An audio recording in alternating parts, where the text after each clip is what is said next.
There's lots of things you can do in a boat. I like to make sure I can get back to a hotel to have a sleep at night. These guys don't seem very interested in that. So I saw this talk yesterday, and it's absolutely fantastic. It's not for me. Sounds a bit hardcore, but these guys got a Guinness World Record, and they're going to tell you how they achieved it. So if we can invite onto the Slade, all the way from Plymouth. They found it very hard getting here through the slow, but Phil Slade and Mark Belamarich.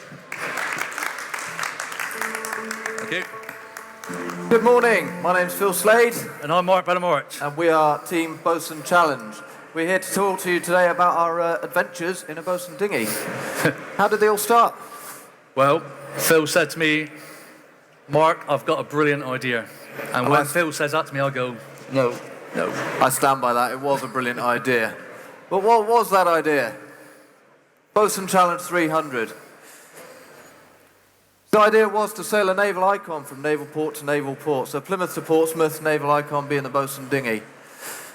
To sail and raise the awareness of sailing within the Royal Navy and the Royal Marines. Also to make an attempt at a Guinness World Record.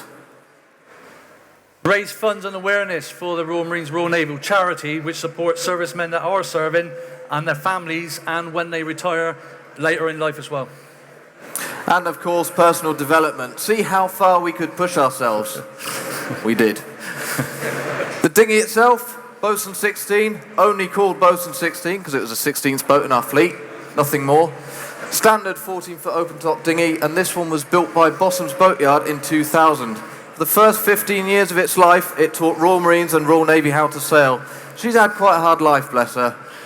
It was designed in the 60s, early 60s. The first one in 62 went out to Cyprus, where they threw it around, trialled it, see what they thought of it. Loved the boat, and it stayed in service for a very long time. This boat itself has crossed the channel now 3 times. So a boat that's designed for inshore, a 60-year-old design, crossed from Jersey to Plymouth, and then we took it for a double channel crossing, which we'll come on to shortly. 16 is the world record boat. As I say now, she holds a consecutive world record, but we will go into that and tell you all about that in a minute. And there are only 3 modifications to the hull. So masthead light, radar reflector, and magnetic compass, and that's purely for safety. That's it. We did, however, make sure we tested the dinghy thoroughly before we went. This is Bosun 14, 14th boat in our fleet, and we picked it because it's the worst condition one on the boat park. Probably about 20, 30 years old itself, and what I decided to do was take all the bungs out, put it down the slipway and take her sailing and see what happened. Just to make sure that if we did end up swamped, that the boat would still stay afloat and we'd be safe and use it as a life raft. There was a reason for this. Obviously it's safety, we're going offshore, and therefore if we got hit by a broaching wave and the boat filled up, we would know it would still float and we wouldn't be swimming. Yeah, so you can see the water level in the boat there. We also wanted to know what she'd handle like loaded. We were, however, faced with many, many challenges trying to get someone to agree to let us sail a Bosun dinghy from Plymouth to Portsmouth. One of those was public impact, and we're going to do a bit of role play for you. I'm going to be Mum, the Mum effect. Yep. That's how it goes. And I'm going to be Phil. So, to gauge the public's response to this, the receptiveness, I had to speak to my mum, because she knows nothing about dinghy sailing. So I said, Mum, I really want to sail a Bosun dinghy from Plymouth to Portsmouth. That's nice, dear. Immediately not getting the response I want. All right, how can I make this harder for myself? Okay, Mum, I'm going to sail a Bosun dinghy from Plymouth to Portsmouth, non-stop and unsupported. That's nice, dear. Again, not really what I'm looking for here. I'm not going to get the public buy-in if I'm getting that from my mum. All right, Mum, I'm going to sail a Bosun dinghy, Plymouth to Portsmouth, non-stop, unsupported. I'm going via France, and it's a world record attempt. Oh, dear. All right, so now I'm starting to get the response I want from the public. Another problem we had, though, was planning. A massive, massive planning exercise to get this from Plymouth to Portsmouth, the recovery, the safety, all things entwined, even down to funding. And the only way I can describe it, really, is if you imagine trying to plan a wedding. This is an awful lot harder, and if we get it wrong, things go drastically wrong. The waiting side of it is more about the Guinness side of it. We applied for a world record. Guinness take 12 weeks to come back to you and say, yes, we'll accept that. but then tell you what the parameters are for your world record. Once you complete it, you send all the evidence off, and there was a lot of evidence, and then it takes 12 weeks for them to come back to see whether you actually made it or not. So you've gone through all of it, the year of planning for the trip. You send off, they say, yes, you can do it, but you've got to do this. You then get all the evidence, you send it off, they could still say no. So there's a bit agonising that wait, really, to see whether we had made it or not. It was. We had a massive lack of belief as well. Do you try and tell people you're going to sail a 14-foot dinghy across the channel twice in a wanna? They turn around and say to you, nah, you're not going to make it. Even the day we left, just about an hour before we left, my boss turned around to me and he said, I give you to halfway across the channel, and then you're going to turn tail and run back. The boat itself, same again, it's an open top dinghy, okay? There's no protection from the elements whatsoever. We did find that. You'll find out later on as we go through this lecture. But yeah, it's unmodified as such. So therefore we wanted to take it as it was and show what its capabilities were. So the boat itself, as we've alluded to with, testing it, was not designed for this. It was designed to be dropped off a warship, sailed around for a bit, then recovered. We thought we'd take it a little bit further, but she did handle the sea well. Very well. The fundraising side of it as well, because it was for the Royal Navy Royal Marines charity, we wanted to fundraise, we wanted to get the money back, because I say, Phil's still serving, I'm ex-serving, so therefore it will help me if I ever need it. So this is a video of a training sail that we did in April 16. We went out, it was a nice little training sail, but we ended up caught out. We hit maximum wind speed of about 40 knots. We say about because we weren't really sure. Maximum boat speed we were sure of because it was GPS logged at 16.9 knots over ground. This was us about 9 miles south of Plymouth. We got back from 9 miles south of Plymouth to the Camber in less than an hour, so an average speed of over 10 knots in a Bosun dinghy. If you look on the actual film itself, the right-hand corner, you'll see a weather system developing. When we set up at 10 o'clock in the morning, they said to us, clear all day, not a problem. Brilliant, no problem. There is some weather coming in, but it's going to be later on in the evening. Great, we'll be back by then. It came through 6 hours early, this squall. As we come round and tack round, you will see the weather system on the horizon. It was on us within minutes. We couldn't hear each other, and we were sat 2 feet away from each other. We had a decision to make. We could try and fight it, 40-knot winds. As we said, we're not quite sure. The swell picked up all of a sudden. Driving rain. We do 3 things really. We either fight it and we try and get back. We put a knife along the bottom of the sail to try and get rid of it.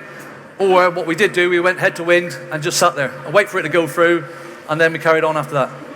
Absolutely. And even when we did get back underway, we only had a heading. We know Plymouth is roughly north, so let's go north, see what happens. So that then is the route. The little blue dots on the screen, that's not a projected route, that's the actual GPS ping of a Bosun dinghy crossing the channel. So we left the Camber in Plymouth around about 10 o'clock on the 14th of June. We did a slingshot around Le Septil in France around about daybreak, before being just south of Salcombe, so only 20 miles from where we started 2 days in, before finishing around Spinnaker Tower at 8:45 on the 17th of June. Right now you've got to realise, 14-foot boat, average size of your saloon, family saloon car. Inside of it, 3.5 foot by 9 foot of usable space with 2 of us, 3 days, 3 nights, doing everything. All right. The psychological effects of being on a boat that small, 2 of you so close together, and when you see the weather conditions we went across the channel in a minute, you realise, well, that was quite an accomplishment, really. But as I say, when we get around the Isles, we were coming back across the channel. We're kind of about 4 hours out from Setdale Isles, and we realised, oh no, we've still got another 12 hours of this before we see land again. Now, that's quite hard going, really, when you've been thrashed around, and you will see that in a minute. And we did suffer seasickness both directions across. But we got to Portsmouth in the end, and I'm sure you all recognise the cat on the right. We bumped into Ben Ainsley, who thoroughly insulted our boat. All I could think at this point was, please don't get too close. I've been sailing for 3 days. I haven't slept, haven't really eaten or drunk properly. I'm not really sailing to my best ability, and you're getting quite close. If you look at the picture, I showed my friends this picture, the one on the right. And I did say to him, what do you think of it? And he went, oh, that's a big catamaran, isn't it? I said, no. What about the one on the left-hand side? That's us. Didn't even recognise us, just looked at the cat. Right? So I said, that's how small we are compared to everything else. That of Vauxhall Astra. So living on board, because we're not just sailing this boat, we are living there as well. We did have the opportunity to fly the Spinnaker, and we flew it for 24 hours straight. Long enough to get the pole out and use the Spinnaker pole as a laundry. So we had our socks drying because everything was wet. Just underneath that you can see our entertainment system, the waterproof radio, and that did keep us entertained, surprisingly, throughout the whole thing. Just there as well, at the back of the boat, we had all of our supplies. So if you imagine all the water, all the food was on the boat, everything. So what we did on the boat, make it a bit more entertaining, we divided the boat up. All right, so at the front of the boat, we had the utility. We had the ensuite at the front. Okay, left-hand side, we had our bed, but it depends what tack we were on, whether the bed and the ensuite changed. Middle of the boat was kind of the kitchen dining area, and at the back of the boat was our storage area. So it kind of made it entertaining, really. Be surprised how big this boat felt when we were the only ones out there. We did have to sleep as well. So on the picture on the left, you can see us crossing the channel on the first one. That's somebody, we're not sure which one of us it was, Oh, it was you. having a little sleep inside the boat. And there's, on the top picture, you can see again one of us, not really sure who it is, having a little sleep again. You'll see the two different sleeping positions, depending on how much wind speed we had, depended on where we slept. Because, of course, we still had to balance the boat. If we were asleep and the boat was unbalanced, the probability was it would fall over. All right, we're still in a dinghy, so we had to balance the boat even though we were asleep. Okay, so sleeping on board a boat then. 14 foot. You try and sleep, you cat nap, basically. You go to sleep, you drop off for 2 or 3 minutes, bang, wave hits the side of the boat, you wake up. Try and go back to sleep again, wave hits the side of the boat, you wake up. Boat starts leaning over, heeling over, bang, you wake up because you think you're going to capsize. Because you think the man on the tiller has fell asleep. All right, and that's what happened. So once again, your tiredness, 3 days and 3 nights is a long time just to cat nap, a couple minutes here, a couple minutes there. And that's what happened all the way through it. What's it like in a Bosun offshore? Well, this is us crossing the channel on the first challenge in about 4.6. 4.6. Yeah. I was seasick at this point, quite dramatically. But it was comfortable, within reason. Is anyone else feeling seasick or the urge to go to sea in a Bosun right now? Quite daunting when you're out there because you can see the waves, and if you think you're inside a boat and the waves look like mountains, in the dark you can see just the crests of the waves coming at you. You can't see the body of the wave, you just see the crest coming out the dark. I do have to say though, the 14-foot, the Bosun dinghy rides over the wave really, really well. All right, so we had 18.5 hours of this in daylight and in night time, going across the channel. But it was quite a nice sail across, to be honest with you, although it doesn't look it. We'll leave you with that thought for a bit. But we did, in fact, set the record for the longest distance sailed in a double-handed dinghy at 309.25 nautical miles. So we're quite pleased with that. We weren't finished there, though, were we, Mark? No. I had another brilliant idea, didn't I, Mark? You did. And what was that idea? Bosun Challenge 500, which we did in May last year. The challenge aim was to beat our own world record. Showcase the ethos of the Royal Marines, what we are, what we can achieve, setting ourselves goals and then challenging those goals all the time. And then we wanted to reset the record again, beat it within 12 months of actually setting it. We also, again, we wanted to raise the awareness of dinghy sailing within the Royal Navy, Royal Marines. We should be leading it, but the Army are, so we thought we'd try and set the pace again. So, the awareness. Once again, I'm going back to the charity again. We wanted to raise awareness for the Royal Marines, Royal Navy charity. And the second one was for the Bowel Cancer UK. Where did we want to go? Well, we'd done one naval port to naval port. We went Plymouth to Portsmouth, so we thought, why not try and get to Faz Lane? Let's have a go at that. Again, my brilliant idea, that was Mark's response. Not again. It was going to take us about 500 nautical miles up the Irish Sea. For those of you who aren't familiar with the layout of the land, that's pretty much where we were trying to get to in a 14-foot Bosun. Did present some new challenges. It was going to take a minimum of 5 days to get there. So we had 3 days last time, food, water, and everything was on the boat. With a lot of lessons learnt. Okay, so we had to plan for being at sea for a minimum of 5 days. Okay, weather, all right? So we planned everything, we did everything right, got everything in place. Now it's the weather. So we are dependent now on finding a gap within a 3-week window to make this this journey. And I tell you, it kind of went wrong really with the weather. Didn't play ball at all. We'll come on to that. The limitations as well, because we learnt from the first one. Yes, we did it. Was it comfortable? No. So we had to reduce the limits as well. So we're going over 2 different weather systems at least, and we've got an accurate forecast out to about 24 hours. We're going to see it for a minimum of 5 days.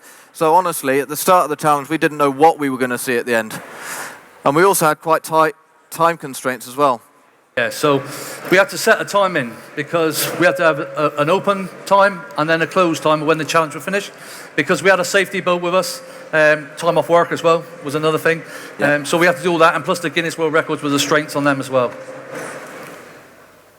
Attempt 1. That would indicate there's more than one attempt because there was. We left Plymouth around about 1 o'clock on the 2nd of May.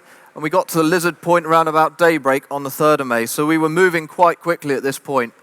We went round Land's End around mid-morning on the 3rd of May, and we aborted the attempt 9 miles into the Bristol Channel. Okay. Do you want to talk about this one, Mark? Day 1, so we left the Canberra in Plymouth, sailed down the south coast, which was really nice, really pleasant sail. We started off really, really well, and then the wind died on us. I mean, completely died. 0.8 knots at one stage we were doing. Quite demoralising, really, because we're quite early into the challenge and we've already lost the wind. Yeah, there's me taking it easy. Made a change, really. And Phil decided that you'd get the oar out and try and row us there, which didn't work too well. We did go up to 1.2 knots, so we gained a little bit of speed. But after a couple of hours of that, you gave up, really, didn't you? Secondary propulsion. Day 2, bit of a different story. The wind started to increase. That's a Bosun dinghy round Land's End, not something you're going to see every day. We could see from the break of the waves on the land that there was something round the corner. And we knew we had a decent wind, but really we couldn't be prepared for what was to come. As we were going down the south coast, the swell started to build. So we knew something was coming up, but we didn't quite know because we weren't getting swell reports. There was just a bit of wind report. We're on the south coast and the wind's from the northeast. We can't really feel it, to be honest with you, because we're too close to land anyway. However, as we got closer and around Cape Cornwall, yeah, we certainly knew what was happening then. So what did happen then?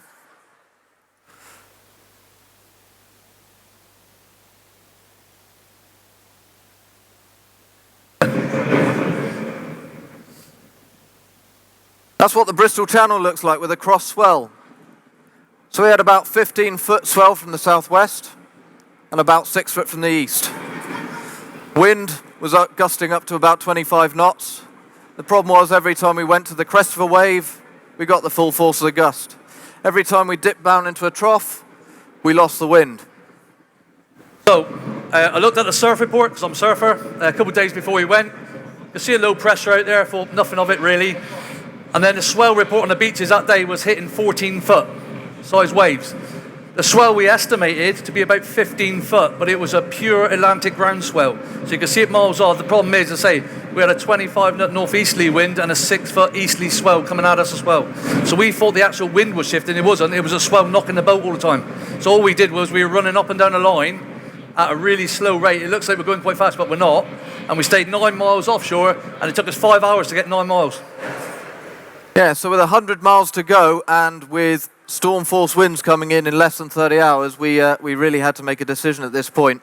So the decision was made, and not lightly I might add, that we had to abort the attempt there. Now bearing in mind that when we decided to abort the attempt, that might have been it. That might have been our dream down the pan. You got a 3-week window. Remember, I said to you there was a 3-week window. So therefore, this was at the beginning of the 3 weeks, and we just thought to ourselves, if we knock it on the head now, are we going to get another chance? And you'll see in a minute. But we did have a second attempt, and yes, that is a picture of a Bosun dinghy planing somewhere between the Lizard and Land's End. We left Plymouth at 1400 on the 8th of May, so that's the Monday. We finished on the Thursday, we got the boat back to Plymouth on the Friday for a hard reset, and we sailed again on the Monday. We got to Land's End on the 9th of May, and we made it across the Bristol Channel in less than 24 hours. So we were at St David's Point on the 10th of May, but we completed the challenge 20 nautical miles northwest of Holyhead, around about 1500 on the 12th of May. The run down to Land's End was very pleasant, to be honest with you, until we got near the end. Now you can see right down the bottom, you got a little jagged bit. Well, we had to come right off the Lizard because we had a following sea, easterly running right down the channel, 6 to 8 foot swell following us, and we were surfing all the time. So you get to Lizard Point, where there's a lot of overfalls, a lot of dangerous area. We had to come right off it to try and settle out the waves to get around. We were up all night. We didn't sleep all night because we were hanging out at the bottom of the boat trying to bring the bow up so she didn't dig in. Yeah, it was entertaining. But we did spend 5 days and 4 nights at sea, and you can see up till about South Wales, we were moving quite well. And beyond that, we start to mess around a little bit. And that was because the weather just completely let us down at that point. Yeah, the weather side of it, not one weather report was accurate. Not one was right. So what happens is, you sail along, brilliant, you're getting a weather report, it's going to be easterly winds, 15 knots, brilliant, beam on, let's go all the way up. No, never happened. No wind at all. I mean, to a point where, when it drops back down, we were drifting for 12, 14, 15 hours and doing nothing. So your morale goes up because you know the wind's coming. It doesn't happen, it drops back down again. It's up, it's down, it's up, it's down. So therefore, psychologically, mentally, it affects you. And of course, physically, it starts affecting you because you're not doing nothing. We did capsize, but we'll talk about that in a minute because I know you're all begging to know. But we did have very unpredictable weather, as Mark's already alluded to, and massive temperature fluctuations. So for the time of year, it was really odd weather. At night, it was freezing cold. We had water forming on the sails, dripping down on top of us all night. And during the day, it was getting hot enough to take our dry suits off, reducing them. Otherwise, we'd have been overheating. Towards the end of it, we had pouring rain. So we've been from really high winds to really low winds, pouring rain. In the end, we did have to abort due to health reasons. The side of it, the health reasons is our hands were swelling up. Okay, we were starting to shiver. We'd had about 20 hours where it had rained. We got no protection. We'd gone through cold, hot. And then on a Thursday night from about midnight onwards, it continually rained and there was no sunshine in the morning. So there was no relief from it. Therefore, at about 1 o'clock in the afternoon on a Friday, we had to say, we've got to knock it. We're starting to shiver now. It was due that a severe gale was coming through, 3 o'clock in the morning.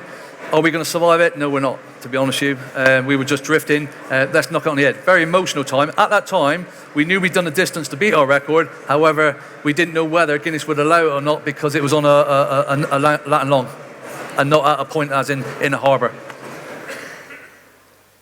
We'll talk quickly about the capsize. And really, the important point to note here is we were in the middle of breakfast. So bacon butties in hand, sailing along quite nicely, and we had a tidal gate to meet. So we got the kite up because the wind deserted us, and we thought, right, if we don't get round Land's End now, we're not getting round for another 6 hours. So let's push on and get there. And you can see in this picture, the boom is dropping on top of us, the leech is nice and slack, there's nothing really there. That kind of changed a bit, didn't it? Yeah, until there was. Bit of gust then, picks up, caught the sail, concentration maybe, but the jib starts to fold a bit, and Phil said, let's get it down now. Let's get this down.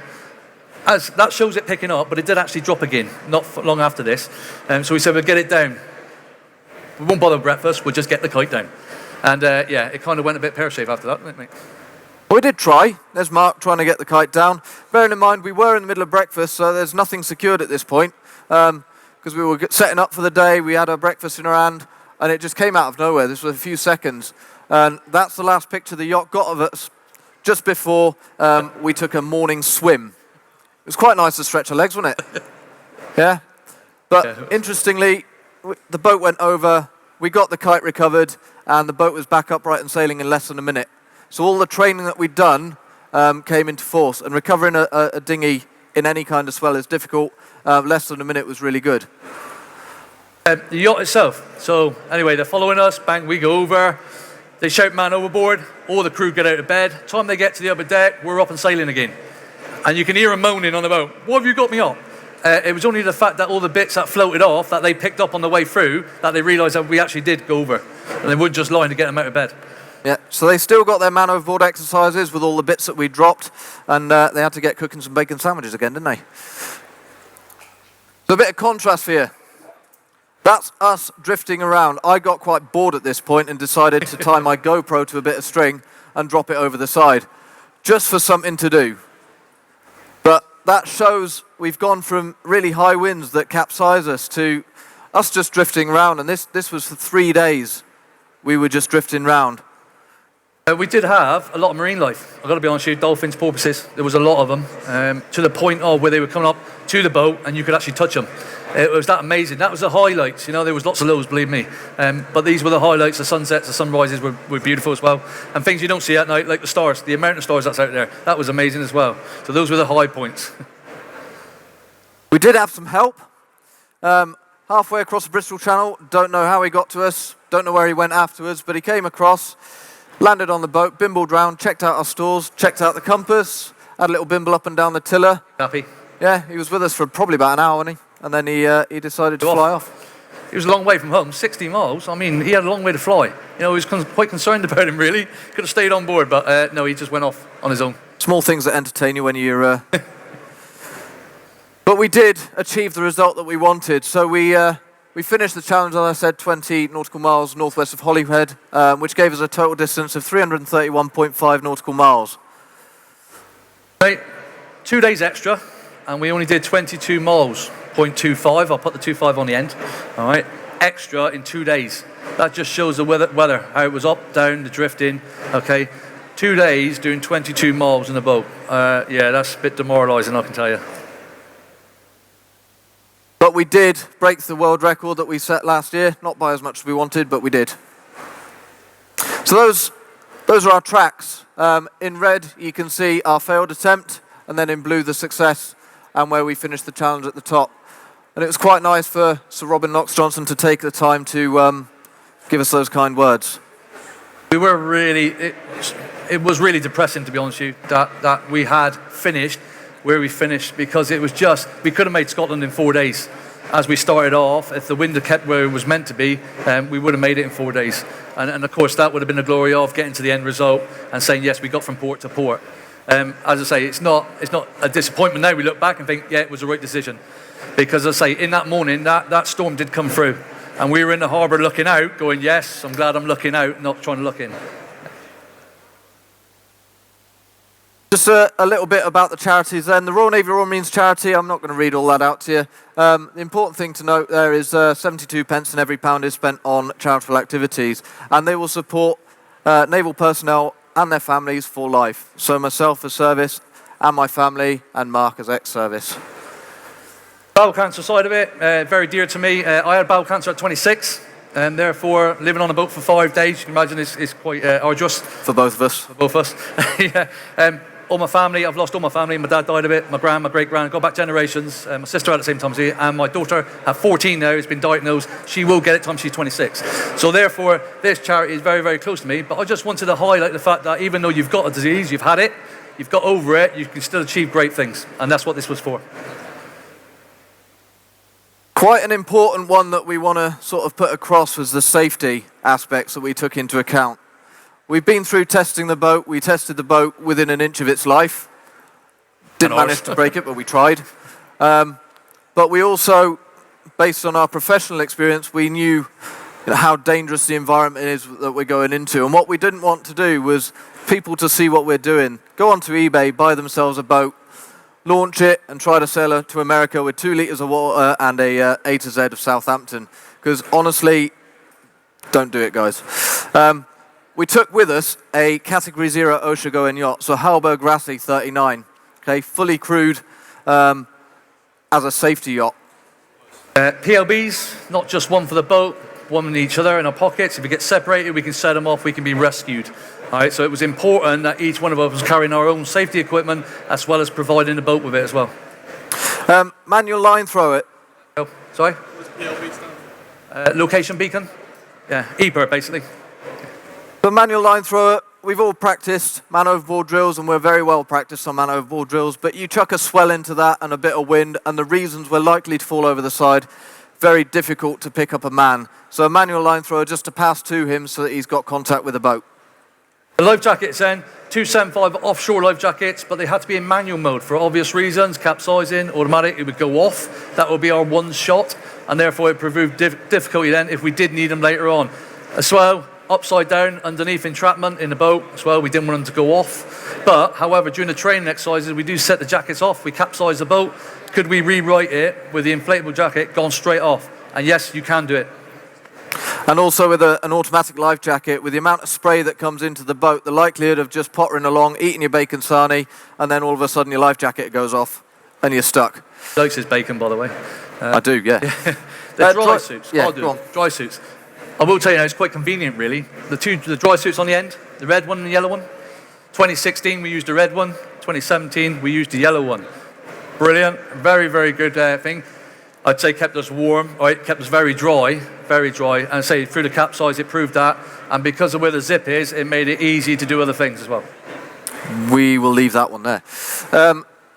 We had 3 days worth of emergency rations, so in the unlikely event we got separated from our safety yacht, we could survive on that boat for 3 days with the rations that we had. Day and night flares, obviously we had to have them. Once again, separated or we're in trouble, we need to set them off, so we have to take eventualities for both sides of it. We did. Safety whistles and safety knives. Yes, you got whistles in your life jackets and we had knives on our person, but we had at least one knife, more likely 2 or 3 on our persons, and we also had them dotted around the boat, so that if we ended up capsized at night, we knew how to get to a knife or a whistle anywhere in the boat. Mast headlight, very important, had to be seen at night, and there were some big ships out there, real big ships, and therefore Phil, in his engineering workshop, designed a way of turning the light on and off, so we didn't have to capsize the boat to turn it on and off. Brilliant invention, works, and it's still working today. 2 shroud plates and a bit of string. That's all it took. A masthead radar reflector, we are a very small radar signature, and yes, we had a yacht with us. However, we did find that big boats couldn't see us. They weren't looking for us. On the training video that we showed you earlier, what we didn't say was the masthead radar reflector that we had was ripped clean off the top of the mast. Now, bearing in mind, we were stuck in the middle of an exercise, a naval exercise, a Thursday war. They came around us because they couldn't see us. The weather was that bad, the visibility was that bad, they couldn't see us. So the torches, the strobes, once again, not just on ourselves, we planted them around the boat. So at any stage we did capsize, we could get to something, and we knew where it was. And the emergency tow, the pre-rig tow, very important. We didn't use it in 2016, however, 2017 we did end up using it twice. Once off Land's End, once off of Holyhead. And what was quite important about it was all the yacht had to do was float a line back to us. We clipped on and they towed us. Personal experience then. Let's come to this bit. Phil, very experienced dinghy sailor, very, very experienced. Taught me to sail in 2015. All right, bear that in mind. All reflects on the I've never instructor. been in a dinghy before that, ever. I had a thing about sailors before that. And I teach sea survival to Royal Marines. So we had a lot of experience within these ranges and the safety side of it. Yeah, so it wasn't just a Bulgarian try and get to America, you know, highly experienced guys, lots of kit. Okay, quite important that we get that point across. Keeps telling you it's all about the goodness of the instructor and how good he is. I say it's about the character of the student. We'll go with that. This year then, Mark's out this year. He's having a little operation on his wrist, bless him. So I decided that I might try and go single-handed. Bosun Challenge is going around the UK. Not in a Bosun. We're taking the new Seascape 14, the boat that's in the show today, just been launched, first thing they've ever made. And I'm going to see if I can get it from Dartmouth to Dartmouth, keeping land on the right. We'll see how that goes. Stopping everywhere on the way round. And again, it's in support of the Royal Navy and Royal Marines charity. So quite close to my heart, and that's how passionately I feel about the charity. I think they do brilliant work, and see if we can raise awareness and funds right around the country. If there are any questions, we are going to be in Sailor's Corner directly from 12 o'clock.